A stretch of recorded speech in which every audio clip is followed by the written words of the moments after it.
ரொம்ப பெரிய தப்பு பண்ணிட்டேன் என் லைஃப்பில். இப்போ வரைக்கும் ஒரு செகண்டும் நான் அதை நினச்சி ரொம்ப ஃபீல் பண்ணுறேன். அன்னைக்கு நைட்டு நான் அந்த டிசிஷன் எடுக்காமல் இருந்திருக்கலான்னு சொல்லிட்டு நான் நைட்டு பகல்னு கஷ்டப்பட்டு அந்த காசெல்லாம் நான் உனக்கு தான் செலவழிச்சிருக்கேன். அது நான் ஒரு நாள் கூட நான் ஏண்டா அப்படின்னு நான் சொல்லி நினச்சதே இல்லை. நான் உனக்கு அவ்வளோ உண்மையாக இருந்தேன். உன்னை லவ் பண்ணுற ஒரு காரணத்துக்காக இப்போ வரைக்கும் கஷ்டப்பட்டுட்டு இருக்கேன். நான் எனக்கு சுத்தமா நிம்மதி நோலை கிடையவே மாட்டேங்குது. உன்னோட பிரெயினை எந்த மாதிரிலாம் யூஸ் பண்ணணுமோ அதுக்கெல்லாம் யூஸ் பண்ணாமல் இப்படி சில்லறத்தனமான வேலைக்கெல்லாம் யூஸ் பண்ணி ஃபோட்டோஸை ஃபுல்லாக எடுத்து அதை ஃபுல்லாக போட்டு ஒரு சிம்பத்தி கிரியேட் பண்ணி ஸ்வேதாவோட புருஷன் நல்லா இருக்குல்ல உனக்கு இந்த டைட்டில்? சீ வெக்கமா இல்லை உனக்குலாம்? நான் வந்துட்டேன் சரி, யாராவது ஒருத்தர் எனக்கு ஃபோன் பண்ணி பேசுறீங்களா? இல்லை நீ என்னை சமாதானப்படுத்தணும்னு ஏதாவது ஒரு ஸ்டெப் எடுத்து வச்சியா? எப்படி உனக்கு இப்படிலாம் பண்ண தோணுது? நீலாம் மனுஷனே கிடையாதுடா. தாமரமா உன்னை கூப்பிட்டு வாப்பா கேம் விளாடலான்னு சொல்லி கூப்பிட்றாங்களா? அவங்களுக்கு ஏதாவது தெரியுமா? அந்த கேம் அந்த வெப்சைட் எதுக்குள்ளே போகணுன்னாச்சும் தெரியுமா? அவங்களுடைய account number, ATM card password எல்லாமே உனக்கு தெரியும். அவங்க வந்து உன்னை கூப்பிட்டு கேம் விளையாடி ஃபர்ஸ்ட் டே அவங்க வின் பண்ணாங்க, செகண்ட் டே நீங்கள் வின் பண்ணீங்க, அப்புறம் லாஸ் ஆயிடுச்சு. இப்போ சொன்னீங்களா என்ன நாசம் பண்ண உனக்கு என்னடா பேசு? எனக்கு வேணடா வச்சிருவேன், நீ ஆனது வேணாண்டா எனக்கு போட்டு அப்படியே செம்ம சூப்பர். உன்னால ஒரு பொண்ணு செத்து போயிருக்காடா. அந்த பொண்ணுகிட்ட என்னடா பேசுன? அந்த பொண்ணு என்னடா சொல்லி பிளாக்மெயில் பண்ண?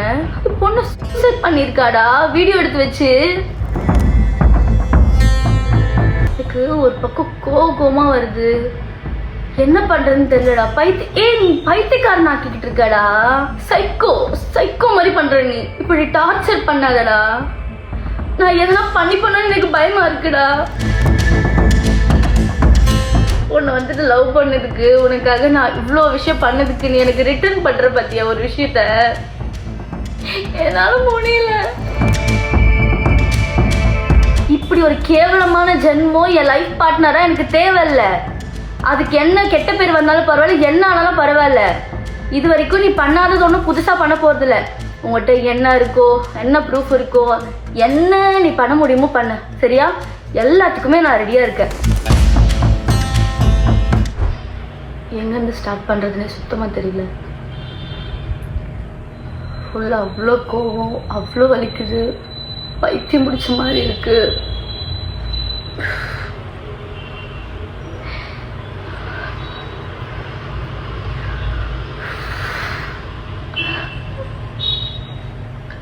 சரி ஓகே, நான் அழுவாம என்ன விஷயன்றத டக்குன்னு சொல்லிடுறேன். நான் ஆதின்னு ஒருத்தனை லவ் பண்ணேன், மேரேஜ் பண்ணேன். மேரேஜ்னா ப்ராப்பர் மேரேஜ் கிடையாது, ரெஜிஸ்டர் மேரேஜ் பண்ணேன். எல்லாரையும் கூப்பிட்டு வச்சுட்டு அப்படிலாம் நான் பண்ணல. நான் வீட்டை விட்டு வந்துட்டேன். அவனுக்காக என் ஃபேமிலி, ஃப்ரெண்ட்ஸு, அப்பா, அம்மா, தம்பி எல்லாருமே விட்டுட்டு நான் போயிட்டேன். அவன் ஒரே ஒரு ஆளை நம்பி நான் போயிட்டேன்.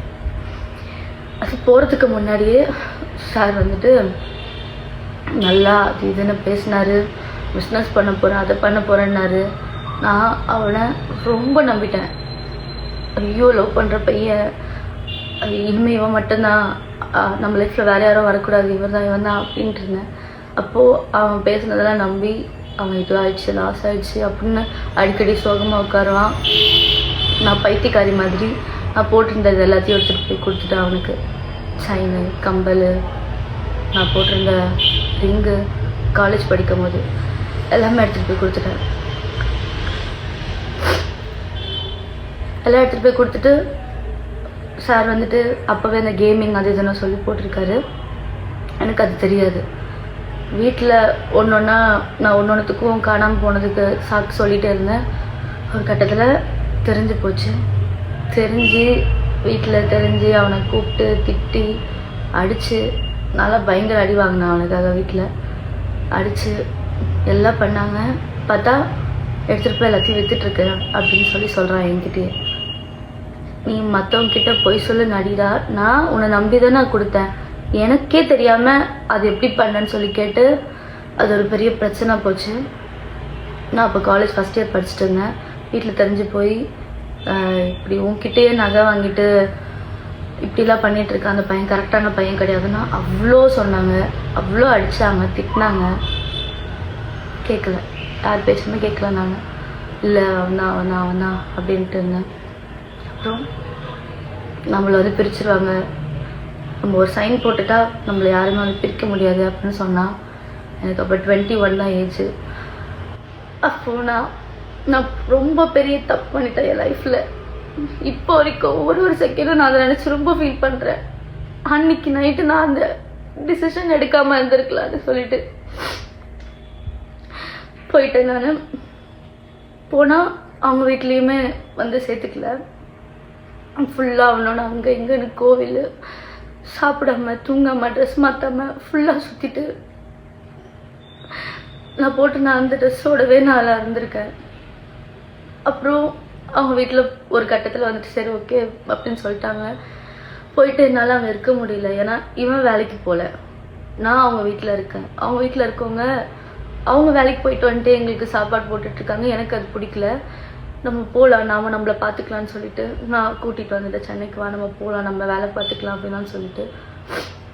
அதுக்கு முன்னாடியே நான் ஸ்கூல் காலேஜ் நான் 10th படிக்கும் போதுலேருந்து மாடலிங்கு ஷார்ட் ஃபிலிம்னு 10th படிக்கும் போதுலேருந்து நான் எல்லாமே பண்ணியிருக்கேன். நான் 10th +1 படிக்கும் போது வெப் சீரிஸ் பண்ணியிருக்கேன். அப்பத்துலேருந்தே எனக்கு இதுதான் நம்ம பண்ண போகிறோம் அப்படின்றது மைண்டில் இருந்துச்சு. காலேஜ் படிக்கும் போது நிறைய ஆப்பர்ச்சுனிட்டிஸ் வந்துச்சு. ஆனால் அம்மா வந்துட்டு இப்போதைக்கு நீ பண்ணாத, டிகிரி முடின்னு சொன்னதுனால நான் எதுவுமே பண்ணவே இல்லை. அப்போது வந்ததுக்கப்புறமா தான் இந்த மாதிரி சீரியல் சான்ஸ் கிடச்சிது. சீரியல் பண்ணேன், நைட்டு பகல்னு. சின்ன மருமகளுக்காக நான் அவ்வளோ கஷ்டப்பட்டிருக்கேன்.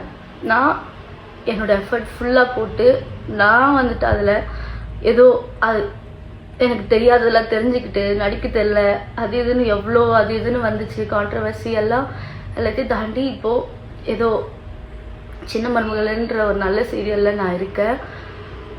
அது பிகினிங் ஸ்டேஜ்லேருந்து இவன் கூட இருக்கான். ஆனால் இவன் எதுவுமே பண்ணல. நான் மட்டும்தான் வீட்டில் வேலைக்கு போயிட்டு இருந்தேன். எங்ககிட்ட ஒன்றுமே கிடையாது. கொஞ்சம் கொஞ்சமாக வீடுன்னு போய் எல்லாமே ஒரு பொருளாக வாங்கி ஒரு ப்ராப்பர் வீடாக எல்லாமே அப்படி ஃபுல்லாகவே ரெடி பண்ணது எல்லாமே நான் ஒருத்தி வேலைக்கு போனதுனால மட்டும்தான். நான் நைட்டு பகல்னு கஷ்டப்பட்டு அந்த காசெல்லாம் நான் உனக்கு தான் செலவழிச்சிருக்கேன். ஏன்னா நீ எனக்கு வேணும், உனக்காகன்னு இந்த 2.5 வருஷம் நான் சீரியல் போனதை ஃபுல்லாக நான் உனக்கு தான் கொடுத்துருக்கேன். அது நான் ஒரு நாள் கூட நான் ஏண்டா அப்படின்னு நான் சொல்லி நினச்சதே இல்லை. நான் உனக்கு அவ்வளோ உண்மையாக இருந்தேன். அதுவும் போனதுக்கு அப்புறமா தான் இந்த மாதிரி கேஸ் இருக்குன்னு சொல்லி சொன்னேன். சரி ஓகே, ஃப்யூச்சரில் அது நமக்கு பிரச்சனை இருக்கக்கூடாதுன்னு நான் அந்த கேஸை வந்துட்டு திருப்பி இது பண்ணி சரி பண்ணணும்னு சொல்லி அந்த கேஸ்க்காக எவ்வளோ கடன் வாங்கி எவ்வளோ கொடுத்துருப்பேன். இப்போ வரைக்கும் நான் அந்த கடனை கட்டிக்கிட்டு இருக்கேன்டா. ஆனால் அசால்ட்டாக நீ வந்து பேசிட்டு போகிற, எனக்கு புரிய மாட்டேங்குது. நீ என்ன தைரியத்துலடா சுற்றிக்கிட்டு இருக்க? கொஞ்சம் கூட ஒரு கில்ட் ஃபீல் இல்லை, ஒரு போயிட்டோன்ற வருத்தம் இல்லை. எனக்கு மட்டும் நீ நேரில் கிடச்சேன்னு வச்சுக்கோ. இல்லை பெரியவா மாதிரி பேசுகிறல்ல, கோர்ட்டில் பார்த்துட்டு நீ கோர்ட்டுக்கு வரியா? ஒரு வாட்டி இயரிங்க்கும் கவுன்சிலிங்க்கும் மீடியேஷனுக்குன்னு ஷூட்டில் அவ்வளோ சண்டை போட்டு அந்த டேட்டுக்கு நான் பெர்மிஷன் வாங்கி அவ்வளோ தூரம் வெயில்னு பார்க்காம ஒரு வாட்டி நான் போய் அங்கே போய் லைனில் போய் நின்று எனக்கு தேவையாடா இதெல்லாம்? உன்னை லவ் பண்ணுற ஒரு காரணத்துக்காக இப்போ வரைக்கும் கஷ்டப்பட்டுக்கிட்டு இருக்கேன்டா நான். எனக்கு சுத்தமா நிம்மதி நோலை கிடையவே மாட்டேங்குதா.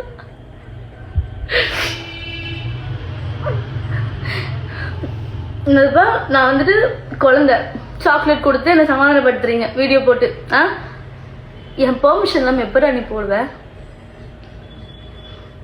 அந்த ஒரு வீடியோ ஃபோட்டோ எடுத்தது எல்லாமே நான் தான். நான் உன்னை நம்பி தானே இருந்தேன், நம்பி தானே அந்த ஃபோட்டோஸ் எல்லாம் எடுத்தேன். எப்படி என் பெர்மிஷன் இல்லாமல் உங்ககிட்ட ஃபோனும் இல்லாமல் எப்படி அந்த ஃபோட்டோஸ்லாம் எடுத்தேன்? உனக்கு ஃபோனில் எல்லாமே தெரியும். உன்னோட பிரெயினை எந்த மாதிரிலாம் யூஸ் பண்ணுறோமோ அதுக்கெல்லாம் யூஸ் பண்ணாமல் இப்படி சில்லறத்தனமான வேலைக்கெல்லாம் யூஸ் பண்ணி ஃபோட்டோஸை ஃபுல்லாக எடுத்து அதை ஃபுல்லாக போட்டு ஒரு சிம்பத்தி கிரியேட் பண்ணி ஸ்வேதாவோட புருஷன். நல்லா இருக்குல்ல உனக்கு இந்த டைட்டில்? வெக்கமா இல்லை உனக்குலாம்? நீ யாரு? உன்னை யாருக்காச்சும் தெரியுமாடா? நீ வேலைக்குன்னு ஒன்று போயிருக்கியா? ₹1 அருமை தெரியுமாடா உனக்கு? நீ வேலைக்குன்னு ஒன்று போய் கஷ்டம்னா என்னன்றத பார்த்து அந்த ₹1 நீ பார்த்துருந்தீன்னா இன்னைக்கு இப்படியெல்லாம் உட்காந்து பண்ணிட்டு இருக்க மாட்டேன்.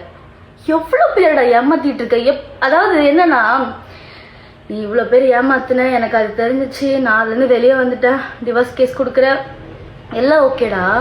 வந்ததுக்கு அப்புறமாவும் திருந்தாம இப்போ வரைக்கும் எவ்வளோ பேர் ஏமாத்திக்கிட்டு இருக்கடா. ஏண்டா ஜூனியர் ஆர்டிஸ்ட் வச்சு பேசுறாங்களா? அதாவது நீ யாரை வேணாலும் ஏமாத்தலாம், எத்தனை வாட்டி வேணாலும் ஏமாத்து, ஒரு நாள் நீ மாட்டுவேன்னு உனக்கு தெரியாதா? எனக்கு புரிய மாட்டேங்குது நீ என்ன தைரியத்துல சுத்துற. அதுவும் நான் சத்தியமா உங்க அம்மாவெல்லாம் நான் அவ்வளோ நம்பினேன்டா. நான் அவங்கள என் ஃபேமிலி மாதிரி பார்த்தேன்டா. நான் வந்துட்டேன், சரி, யாராவது ஒருத்தர் எனக்கு ஃபோன் பண்ணி பேசுறீங்களா, இல்லை நீ என்னை சமாதானப்படுத்தணும்னு ஏதாவது ஒரு ஸ்டெப் எடுத்து வச்சியா? உட்காந்துட்டு ஒரு இதுல இன்டர்வியூ கொடுத்துட்டு இருக்கு, என்கிட்ட பேசுறா. என்கிட்ட பேசுனியாடா நீ? அப்போ ஏன் நான் எங்க ஷூட்டுக்கு போறேன் என்ன பண்ற உனக்கு தெரியாதா? என்கிட்ட பேசுனியா நீ? உங்க வீட்டுல இருந்து ஒரு ஃபோன் கூட எனக்கு வரலடா. நான் வரும்போது கூட உங்ககிட்ட நான் எங்க வீட்டுக்கு கூட தெரியாம உங்ககிட்ட பேசிட்டு வந்தேன்டா லாஸ்டா நான் வரும்போது. எப்படி உனக்கு இப்படிலாம் பண்ண தோணுது? நீலாம் மனுஷனே கிடையாதுடா. எக்ஸ் ஒய்ஃப் சொல்லக்கூடாது, ஓ ஒய்ஃப் நான். டேய், நீ வேணான்னு சொல்லிட்டுனா நான் டிவோர்ஸ் வரைக்கும் வந்துட்டு இருக்கேன். என்னாலும் பரவாயில்ல, இது என்ன எக்ஸ்ட்ரீம் போனாலும் பரவாயில்ல, என்னாலும் பரவாயில்லன்னு சொல்லிட்டு நான் இப்போ வரைக்கும் அதுக்காக ஃபைட் பண்ணிக்கிட்டு இருக்கேன்டா. நீ வேணான்னு சொல்லிட்டு நான் ஃபைட் பண்ணிக்கிட்டு இருக்கேன், உனக்கு அது தெரியுதா? எனக்கு நீ வேணாம், எனக்கு உன்ன பிடிக்கல. இப்படி ஒரு கேவலமான ஜென்மம் என் லைஃப் பார்ட்னரா எனக்கு தேவையில்ல. அதுக்கு என்ன கெட்ட பேர் வந்தாலும் பரவாயில்ல, என்ன ஆனாலும் பரவாயில்ல. இது வரைக்கும் நீ பண்ணாதது ஒன்றும் புதுசா பண்ண போறது இல்லை. உங்கள்கிட்ட என்ன இருக்கோ, என்ன ப்ரூஃப் இருக்கோ, என்ன நீ பண்ண முடியுமோ பண்ணு, சரியா? எல்லாத்துக்குமே நான் ரெடியா இருக்கேன். ஆனா நீ இப்போ வரைக்கும் திருந்தாம எல்லாரும் இன்னும் ஏமாத்திக்கிட்டு இருக்க பாத்தியா? அதெல்லாம் பார்க்கும் போதெல்லாம் என்னால முடியலடா. ஐயோ கடவுளே. அப்புறம் நீங்க பாக்குறவங்க எல்லாருக்கும் ஒரு விஷயம் சொல்றேன்.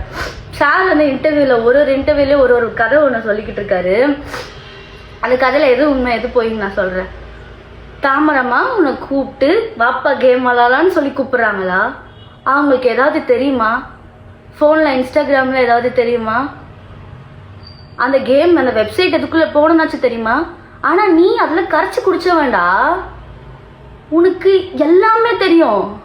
உன்னை நம்பி அவங்க போனை எதுக்கு உங்ககிட்ட கொடுக்குறாங்க? உன்னை நம்பி தானே கொடுக்குறாங்க. அவங்களுடைய account number, ATM card password எல்லாமே உனக்கு தெரியும்.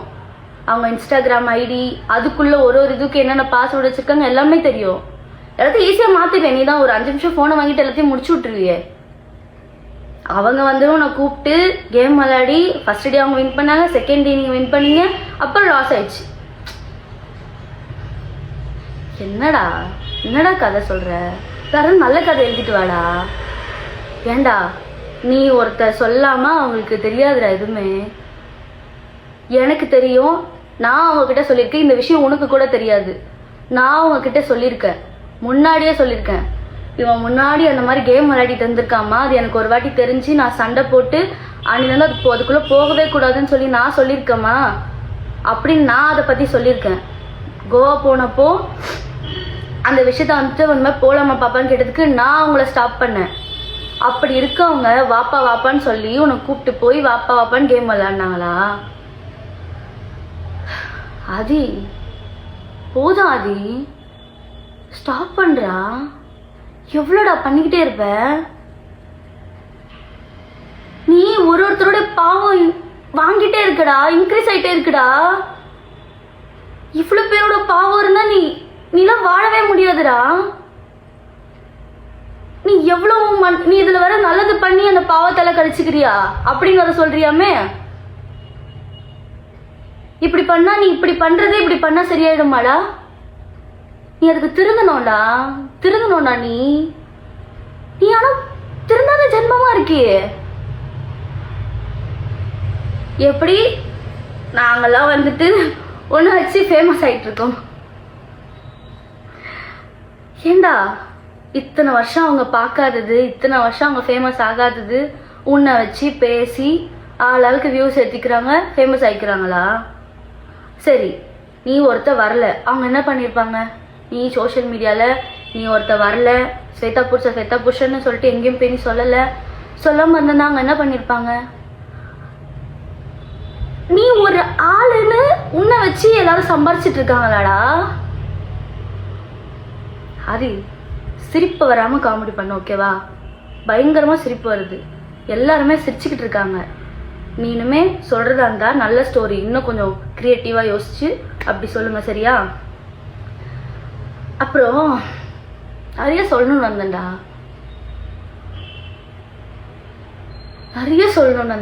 மறந்துட்டேன்டா. எனக்கு ஒரு பக்கம் கோபமா வருது, என்ன பண்றதுன்னு தெரியலடா. நீ பைத்தியக்காரன் ஆக்கிக்கிட்டு இருக்கடா.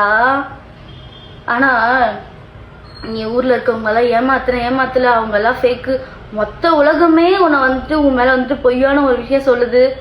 இதெல்லாம் சரிடா, நான் உன்னை நம்பினால உனக்காக தானேடா நான் இருந்தேன், உனக்கு ஒருத்தருக்காக மட்டும்தான்டா நான் இருந்தேன். என்னையும் ஏமாத்திட்டு தான் இருந்திருக்கேன். உன்னால ஒரு பொண்ணு செத்து போயிருக்காடா, அதுவும் ஃபேக்கு. நீ அவங்களுக்கு நிதி வாங்கி தர, அந்த ஃபேமிலிக்கு. அந்த பொண்ணுகிட்ட என்னடா பேசுன? அந்த பொண்ணு என்னன்றா சொல்லி பிளாக்மெயில் பண்ண? அந்த பொண்ணு சூசைட் பண்ணிருக்காடா, வீடியோ எடுத்து வச்சு. எப்படிடா உன்னால அதை பத்திலாம் யோசிக்காம ஜாலியா இருக்க முடியுது? சத்தியமணியில மனுஷனே கிடையாதுடா. ஆனா உன்னை வந்துட்டு லவ் பண்ணதுக்கு, உனக்காக நான் இவ்வளோ விஷயம் பண்ணதுக்கு நீ எனக்கு ரிட்டர்ன் பண்ற பத்தியா ஒரு விஷயத்த என்னால முடியல.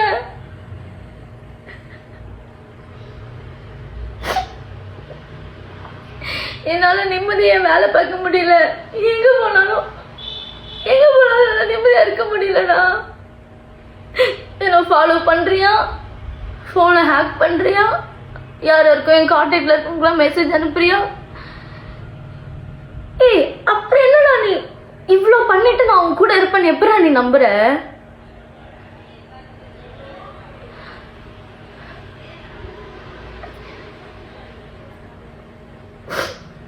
என்ன அட்லீஸ்ட் நிம்மதியா விடுடா. இத பாரு, என்ன ஆனாலும் பரவாயில்ல, நான் இதை வேணான்னு டிசைட் பண்ணிட்டு வந்திருக்கேன். நான் உனக்கு குழந்தை கிடையாது. சுத்தி இருக்கவங்க எல்லாரும் சொல்றத சரிங்கன்னு தலையாட்டிட்டு பண்றதுக்கு உன் கூட நான் 2 வருஷம் குப்பை கொட்டிருக்கேன்டா. நீ என்ன சுச்சுவேஷனுக்கு என்ன பண்ணுவ, ஏது பண்ணுவேன்னு கொஞ்சமாச்சும் எனக்கு தெரியாது? நீ இவ்வளோ போட்டுக்கிட்டு இருக்கிய ஒரு டிராமா, அதுல கொஞ்சமாச்சும் எனக்கு தெரியாதா எது உண்மை எது பொய்யா இருக்கும்னு? என்ன நினைச்சுக்கிட்டு? சரிப்பா, நீ சொல்ற மாதிரி பிரில்லியன்ட் தான். நான் ஊர்ல இருக்க கதையெல்லாம் நான் வந்து சொல்றதெல்லாம் நம்பிட்டேன்னா, அதனாலதான் இவ்வளோ நாளா என்ன நீ வந்து முட்டாளாக்கிட்டு இருந்திருக்க. ஆனா உங்ககிட்ட கெஞ்சி கேட்கிறேன்டா, தயவு செஞ்சு நிம்மதியா விடுற. என்ன இப்படி டார்ச்சர் பண்ணாதடா. நான் எதனா பண்ணணும்னு எனக்கு பயமா இருக்குடா. நீ ஒரு மாதிரி என்ன பண்ற தெரியுமா?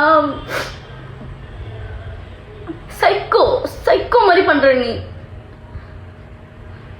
சிரிச்சுக்கிட்டே ஒரு சைக்கோ பண்ணுவான் தெரியுமா, பண்ண வேண்டிய விஷயத்துல அந்த மாதிரி பண்றடா. நீ பண்றப்ப அவங்க வீட்டுல இருக்கவங்களுக்கும் போகும்டா.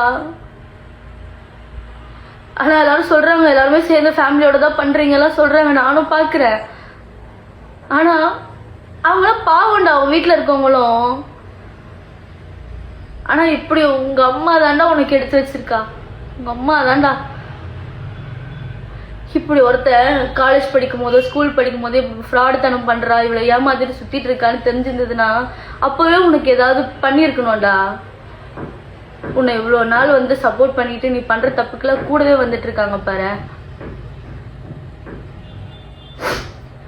உங்க மீடியால இந்த இன்டர்வியூ எல்லாம் எடுக்கிறீங்க தெரியுமா, அவங்க கிட்ட நான் தயவு செஞ்சு கேட்கிறேன், தயவு செஞ்சு அவன் ஒரு ஆளுன்னு சொல்லிட்டு உட்கார வச்சு இன்டர்வியூ எடுத்துட்டு இருக்காதீங்க. 10 பைசாக்கு பிரோஜனம் கிடையாது. உங்களுக்கு வியூஸ் வேணும், இல்லை வந்து கண்டென்ட் வேணாம் கொஞ்ச நாளைக்கு நீங்கள் போடணும் அப்படின்னு சொல்லிட்டு இந்த மாதிரி தப்பான ஒரு விஷயத்த கேவலமான ஒரு ஜென்மத்தை வந்துட்டு நீங்கள் வந்து என்கரேஜ் பண்ணாதீங்க. அவருக்கு திருந்த மாட்டான், அவன் இப்படியே தான் இதை கண்டினியூ பண்ணிக்கிட்டு இருப்பான்.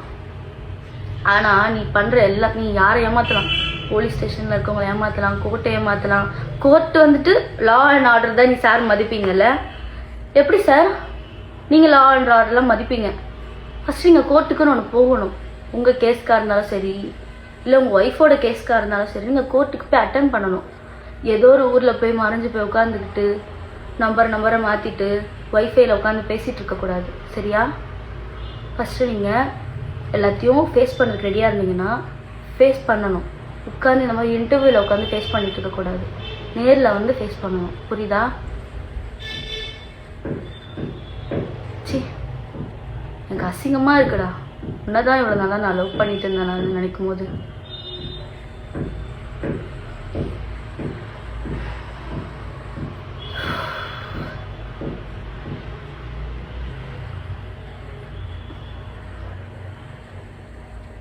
நான் இப்படி ஒரு விஷயத்த பண்ணவே கூடாதுன்னு நீ என்ன வேணாலும் பேசிட்டு போ. உனக்கா வந்து தெரியும் நம்ம பண்ணிட்டே இருக்கோம், தப்பு பண்ணிட்டே இருக்கோம்னு சொல்லி என்னைக்காச்சும் ஸ்டாப் பண்ணுவேன், நிப்பாட்டுவேன், திருந்துவேன் அப்படின்னு நினச்சிட்டு இருந்தேன். ஏன்னா திருந்தவே மாட்டேன். அதனால தான் இன்னைக்கு நானே ஓகே, நீ என்னடா சொல்கிறது, நானே சொல்கிறேன்னு சொல்கிறேன். என்ன வேணாலும் பண்ணிக்கோ, சரியா? ஆனால் நான் உன்னால் ரொம்பவே மென்டலி அஃபெக்ட் ஆகிருக்கேன். நீ மென்டலாக கிட்ட இருக்காடா என்ன? உன்னால் பைத்தியம் பிடிக்குதுடா எனக்கு. நான் நல்லா தூங்க எத்தனை நாளாச்சு தெரியுமாடா உனக்கு? நான் சரியாக சாப்பிட மாட்டேங்கிறேன், தூங்க மாட்டேங்கிறேன், வெயிட் போட்டுட்டு போகுது நான் சரியாக சாப்பிடாம. என்னால் ஃபுல் ஃபோக்கஸ்டாக ஒரு வேலையை பண்ண முடிய மாட்டேங்குதுடா. நீலாம் மனுஷனா இருந்தா உனக்கு தெரியும் ஆப்போசிட்ல இருக்கவங்க ஃபீலிங்ஸ் எப்படி இருக்கும், அவங்க ஃபீலிங்ஸை மதிக்கணும்னு உனக்கு தெரியும். நீலாம் மனுஷனே கிடையாதுடா. உனக்கு சாப்பாடு போட்டவங்களையும் நீ பேசுவ. ஏண்டா வாய்க்கு செம பேசுறிய எல்லார பத்தியும். தாமரமா இன்னைக்கு அவன் என்ன வேணாலும் பேசிட்டு போட்டான்டா, உன்னை பத்தி தப்பா கூட சொல்லிட்டு போட்டோம். உனக்கு மனசாட்சின்னு ஒன்று இருக்கும்ல.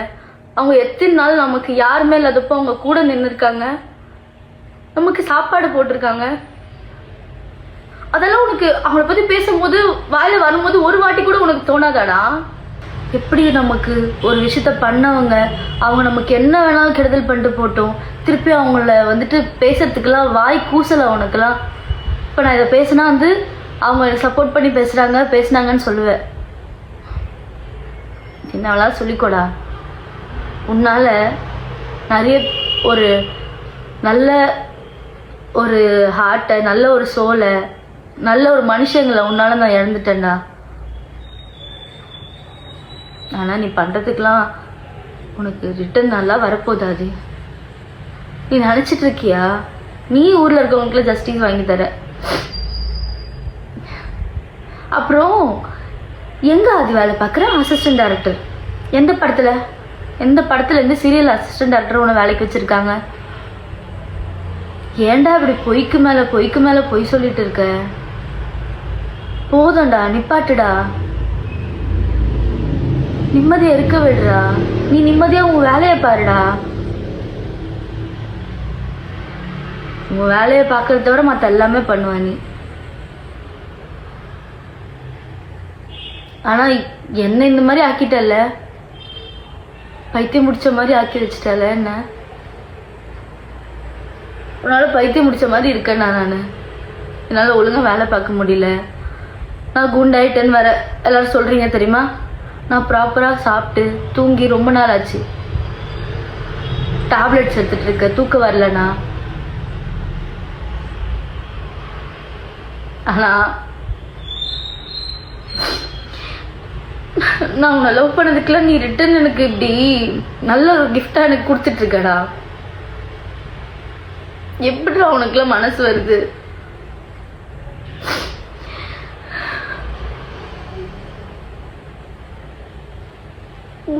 உனக்காக போய் என் அம்மாவெல்லாம் விட்டுட்டு வந்தேன் நான். எனக்கு எங்கள் அம்மா எவ்வளோ பிடிக்கும் உனக்கு தெரியும். எனக்கு எங்கள் அம்மா இல்லாமல் தூக்கம் வராது. அவங்கள என் பக்கத்தில் படுத்துட்டு இருந்தவங்கள கையெடுத்து விட்டுட்டு உனக்காக வந்தேன். நான் படிக்கல, என் டிகிரியை கண்டினியூ பண்ணல, டிஸ்கண்டினியூ பண்ணிட்டு வந்துட்டேன், எல்லாமே விட்டுட்டேன்டா. இப்போது என் டிகிரி நான் படிக்க போகிறேன். நான் எக்ஸாமுக்கு அப்ளை பண்ணியிருக்கேன். எல்லாத்தையும் திருப்பி நான் ஃபஸ்ட்லேருந்து ஸ்டார்ட் பண்ணிக்கிட்டு இருக்கேன். இந்த 2 வருஷம் வேஸ்ட் பண்ணதெல்லாம் திருப்பி நான் எடுக்கிறோன்னு ட்ரை பண்ணிகிட்ருக்கேன். என்னை நிம்மதியாக விடுடா. நீ வேணான்னு சொல்லி நான் ஃபைட் பண்ணிகிட்ருக்கேன் ஆதி. நான் திரும்பி வரமாட்டேன். நீ வேணான்னு நான் ஃபைட் பண்ணிக்கிட்டு இருக்கேன். நான் ஒன்றும் உன் ஒய்ஃப் கிடையாது. அது கோர்ட் டிசைட் பண்ணட்டும். கோர்ட் ஒன்று வற்புறுத்தி என்னை வந்து உன் கூட வாழ வைக்க போகிறது கிடையாது. நீ வேணான்றதுக்கு நான் எங்கே போய் என்ன ஃபைட் பண்ண வேணாலும் பண்ணுவேன். நீ எனக்கு வேணாம். சும்மா ஒய்ஃப்னு பேசிட்டு தெரியாத. சி இப்படி வாய் குசாம உனக்கு ஏன் மனுஷனே கிடையாதுடா. எனக்கு உன்னை பற்றி திட்டுறதுக்கு அந்த ஒரு வார்த்தை தானே வாயில வருது. இல்லை மனுஷ ஜென்மமே கிடையாதுடா. நீ பண்ணுற தப்புக்கெல்லாம் ப்ரூஃப் இல்லைன்னு ஜாலியாக சுற்றிட்டு இருக்கியாதி. கடவுள் எல்லாத்தையும் பார்த்துட்டு இருக்காருல ஆதி. அவர் யார் யாருக்கு எதாவது எப்பப்போ கொடுக்கணுமோ அதை தான் அப்பப்போ கொடுக்கதான் போகிறாரு. நீ பார்க்க தான் போகிற பாரு. நீ யாரை வேணாலும் ஏமாத்தல, அவர் ஏமாற்ற முடியாதுல்ல. தயவு செஞ்சு எல்லாத்தையும் கெஞ்சி கேட்குறேன். இந்த மாதிரி தப்பான ஒரு விஷயத்த, இந்த மாதிரி தப்பான ஒரு ஆளை என்கரேஜ் பண்ணாதீங்க. உட்கார வச்சு அவனை வந்துட்டு இன்டர்வியூ எடுத்துகிட்டு இருக்காதீங்க.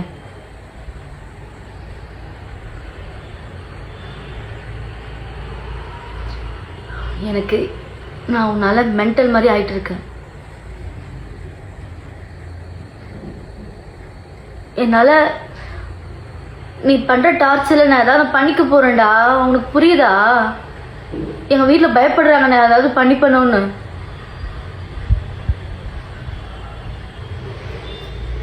அட்லீஸ்ட் என்னை நிம்மதியாக விடு. திருப்பி இப்படி ஃப்ராடுத்தனம் பண்ணிட்டு நீ சுற்றிட்டு இருக்கே, அதெல்லாம் போதும். அந்த பாவத்தை வாங்கிக்காத. இப்போவும் நான் நல்லபடியாக சொல்கிறேன். தயவு செஞ்சு இதெல்லாத்தையும் நிறுத்து, திருந்து. 300 ப்ரொமோஷன் பண்ண, 5 தான் ப்ரொமோஷன் காசு நின்று இருக்கு. உனக்கு என்ன தெரியும் அந்த வேலையை பற்றி? காசு வருது, சார் வேலை பார்ப்பாரு. நீ எல்லாருக்கும் சம்பாரிச்சு கொடுத்துட்டு இருக்கல. ஃபஸ்ட்டு வேலைக்குன்னு ஒன்று போடா. கஷ்டப்பட்டு ஒரு 10 ரூபாய் நீ வாங்கினீன்னா அந்த 10 ரூபாய் எவ்வளோ பெரிய விஷயம்னு உனக்கு தெரியும். எல்லாமே ஈஸியாக கிடச்சிடணும், வந்துட்டு ஸ்மார்ட் ஒர்க் பண்ணுறேன் அப்படின்னு இப்படி ஃப்ராடுத்தனம் பண்ணிட்டு சுற்றிட்டு இருக்காத. இதுக்கப்புறமாவும் நீ இதே தான் கண்டினியூ பண்ண போகிறேன். நான் ஒருத்தி சொல்லி இந்த வீடியோ போட்டு ஒன்றும் மாற போகிறது கிடையாது. ஆனால் நான் உன்னால் அஃபெக்ட் ஆகிட்டு இருக்கேன். அதை நான் உங்கள்கிட்ட சொல்கிறேன். உங்கள் எல்லாருக்கிட்டையுமே நான் சொல்கிறேன், நான் ரொம்ப அவனால் அஃபெக்ட் ஆகிட்டு இருக்கேன். எனக்கு எதனா ஒன்று ஆச்சுன்னா கண்டிப்பாக அதுக்கு அவன் மட்டும்தான் காரணமாக இருப்பான்.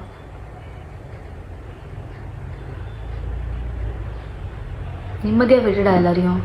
உன் வேலையை பாருடா, திருந்துடா. ஃபஸ்ட்டு ஃபேஸ் பண்ணு எல்லா ப்ராப்ளத்தையும். நேரில் வந்து ஃபேஸ் பண்ணு. எங்கேயோ போய் உட்காந்துக்கிட்டு ஒய்ஃபைல பேசிக்கிட்டு சிம் கார்டை மாற்றிட்டு பெங்களூரில் இன்டர்வியூக்கு வாங்கன்னு கூப்பிட்டுட்டு இப்படி உட்காந்துட்டு இன்டர்வியூவில் கொடுத்துட்டு இன்டர்வியூவில் பேசிகிட்டு இருக்காத. நேரில் ஃபேஸ் பண்ணு. சி உன்னெல்லாம் என்ன சொல்கிறதுனே தெரிலடா எனக்கு. உன்னை லியோ செத்து போயிட்டாரு, இப்போ பார்த்திபனா நீ உன்னை நீ இந்த ரேஞ்சுக்கு வச்சு பேசிகிட்டு இருக்கடா. இவ்வளோடா நீ, இவ்வளோதான். ரொம்பலாம் அப்படிலாம் வச்சு பேசாத. அவ்வளோ பேர் ஆள்லாம் கிடையாது நீ. ஒருத்தவங்களோட ஃபீலிங்ஸை, மனுஷங்களை, மரியாதை, இது எதுவுமே உனக்கு வந்து எப்படி மதிக்கணும், இது எதுவுமே உனக்கு தெரியாது. உனக்கு இது எதுவுமே சொல்லி கொடுத்து வளர்க்கல. என்னெல்லாம் அதெல்லாம் சொல்லி கொடுத்து வளர்த்துருக்காங்க. நான் சின்ன வயசுலேருந்து எப்படி வளர்ந்துருக்கேன் எல்லாமே எனக்கு தெரியும். என்னை சுற்றி இருக்கவங்களுக்கு தெரியும் என்னை எப்படியெல்லாம் சின்ன வயசுலேருந்து வளர்த்தாங்க. ஆனால் என்னை இவ்வளோ வளர்த்து உங்ககிட்ட போய் நான் வந்துட்டேன் பார்த்தியாடா. அதை நினச்சாதான்டா எப்படி வளர்ந்த பொண்ணு தெரியுமாடா நான்.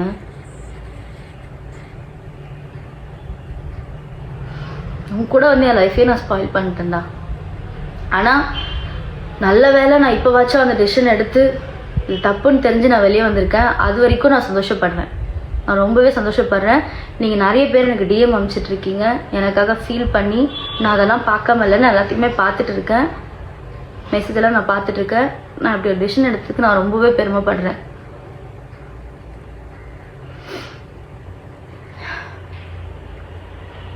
போதும் ஆதி, ப்ளீஸ் நிப்பாட்டு, திருந்து. கவர்மெண்ட் போலீஸ் தயவு செஞ்சு இவன் மேலே என்ன ஆக்ஷன் எடுக்கணுமோ இந்த ஃப்ராடை வந்துட்டு இன்னும் இப்போ இது போய் கண்டினியூ பண்ணாமல் இருக்காமல் இருக்கிறதுக்கு நீங்கள் என்ன பண்ணணுமோ அதை பண்ணுங்க தயவு செஞ்சு. எனக்கு நீ டிவோர்ஸ் கொடுக்கல அது நீ கோர்ட்டில் வா. கோர்ட்டில் வந்துட்டு நீ ப்ரூஃப் வச்சுருக்கீங்களா சார், நோ ப்ரூஃப்லாம் வச்சுருக்கீங்களாமே. கோர்ட்டில் வந்துட்டு இயரிங்னு ஒன்று அட்டன் பண்ணிவிட்டு இந்த ப்ரூஃப்லாம் கொடுங்க. நம்ம அதை கோர்ட்டில் பார்த்துக்கலாம். லா அண்ட் ஆர்டர் தான் வந்துட்டு உங்களுக்கு வந்துட்டு கரெக்டான தீர்ப்பு சொல்லல. நீங்கள் கோர்ட்டில் வந்துட்டு அதை வந்து ப்ரூவ் பண்ணுங்கள். இப்படி உட்காந்து இன்டர்வியூ கொடுத்துட்டு அதை ப்ரூவ் பண்ணிகிட்டு இருக்காதீங்க சரியா? கோர்ட்டில் வந்துட்டு பாருங்கள். போதும், உன்னை பற்றி நான் அவ்வளோ பேசிகிட்டு இருக்கேன். அவ்வளோ பெரிய ஆளே கிடையாது. நீ உட்காந்து தேவையில்லாமல் உன்னை பற்றி இவ்வளோ நேரம் உட்காந்து பேசிகிட்டு இருக்கேன். நான் இதில் அஃபெக்ட் ஆகிருக்கேன். எனக்கு இதை நான் ஏதோ 5 நிமிஷம் பேசிட்டு நான் கட் பண்ணிடுவேன்னு நினச்சேன். ஆனால் இப்படி என்கிட்ட இருக்க ஃபுல் எமோஷன் அப்படியே வெளியே வரும்னு நான் நினைக்கல. அது உள்ளே ஒரு மாதிரி அப்படி இருந்துச்சு. எனக்கு இப்போ ஃபுல்லாக வெளியே வந்ததுக்கப்புறம் எனக்கு ஒரு மாதிரி நிம்மதியாக இருக்குது. இதான் நான் அவனை பற்றி போகிற லாஸ்ட் வீடியோ. இதுக்கப்புறம் அவனை பற்றி பேசி தேவையில்லாமல் இன்ஸ்டாகிராமில் இவரை வச்சு நம்ம வந்து வியூஸ் எல்லாம் நம்ம ஒன்றும் ஏற்றிக்க வேணாம். நம்ம வேறு ஏதாவது நல்லதாக போட்டு நம்ம வியூஸ் ஏற்றிக்கலாம். இவ்வளோதான் இந்த விஷயத்தை நான் சொல்ல வந்தேன். நான் ஓகே ஆகிடுவேன். சீக்கிரமாகவே நான் ஓகே ஆகிடுவேன். நான் இனிமேல் என் வேலையில் என் ஹெல்த்தில் நான் ஃபோக்கஸ் பண்ணணும். என் ஃபேமிலியை நான் பார்க்கணும். நான் அந்த வேலையை பார்க்குறேன். தயவு செஞ்சு இவன்கிட்ட யாரும் ஏமாந்துடாதீங்க. நல்லா பேசி நல்லாவே ஏமாற்றுவார் சார், நல்லாவே பேசுவார். தயவு செஞ்சு யாரும் இவன்கிட்ட பேசி ஏமாறாதீங்க. ஆல்ரெடி அஃபெக்ட் ஆகிருக்கவங்க, நீங்கள் அஃபெக்ட் ஆகிருக்கீங்கன்றது ஒருத்தவங்க மூலியமாக வந்து சொன்னால் மட்டும் பத்தாது. வெளியே வந்து எப்படி அஃபெக்ட் ஆனீங்க ஏதானீங்கன்னு சொன்னால் தான் உங்களுக்காக ஏதாச்சும் பண்ணுவாங்க. தயவு செஞ்சு வெளியே வந்து பயப்படாமல் சொல்லுங்கள். இவன் ஒன்றும் பெரிய இதுதான் கிடையாது. வெளியே வந்து சொல்லுங்கள். உங்களுக்கு என்ன கிடைக்கணுமோ, நியாயம் கிடைக்கணுமோ கிடைக்கும். அவன் பண்ணுற பாவம்லாம் அவனுக்கு கண்டிப்பாக ஏதோ ஒரு வகையில் இப்போ இல்லைனாலும் எப்போவாச்சும் அவனுக்கு கிடைக்க தான் போகுது. அதனால் யாரும் எதுக்கும் ஃபீல் பண்ணாதீங்க. நாமெல்லாம் உண்மையாகவே நம்ம மனசு அப்படி இருந்திருக்கு. அதனால தான் இப்படி நம்ம ஏமாந்துருக்கோம். ஓகே பரவாயில்ல, போச்சு. அதுக்கெலாம் வந்து ஃபீல் பண்ணாதீங்க. காசு தானே நம்ம சம்பாரிச்சிக்கலாம். அவன் கேவலமானவன், அசால்ட்டாக ஒரு நம்மளை ஏமாற்றிட்டு சம்பாதிக்கிறவன். அவனை வந்துட்டு கடவுள் வந்துட்டு இன்னும் அப்படி விட்டுட்டுருக்காருன்னா நமக்கு எப்போ கொடுக்கணுமோ கடவுள் அதை அப்பப்போ கொடுப்பாரு. நீங்கள் எதுவும் ஃபீல் பண்ணாதீங்க. நல்ல வேலை இப்படி ஒரு இவனால் இவ்வளோ தான் அஃபெக்ட் ஆகிருக்கும், இவ்வளோ தான் நமக்கு பாதிப்பு இருக்குதுன்னு நினச்சி சந்தோஷப்படுங்க. அப்புறம் வந்துட்டு இதை வந்துட்டு நான் என்னோடய புலம்பலுக்காக மட்டும்தான் நான் இந்த வீடியோ போடுறேன்.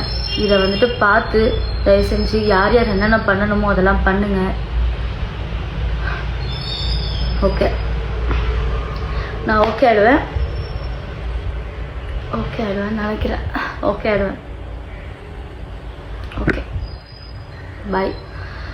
போதும், ரொம்ப பேசிட்டேன்னு நினைக்கிறேன். ஒரு மாதிரி டே பை டே நானும் இன்னைக்கு சரியாயிடும், நாளைக்கு ஓகே ஆகிடுவேன், நான் நாளையிலேருந்து எல்லாமே மாறிடும் அப்படின்னு சொல்லி நான் அதாவது ஒரு கட்டத்தில் அவங்கவுங்களுக்காக தோணும், அவங்கவுங்க திருந்துவாங்க அப்படின்னு நான் நினச்சேன்.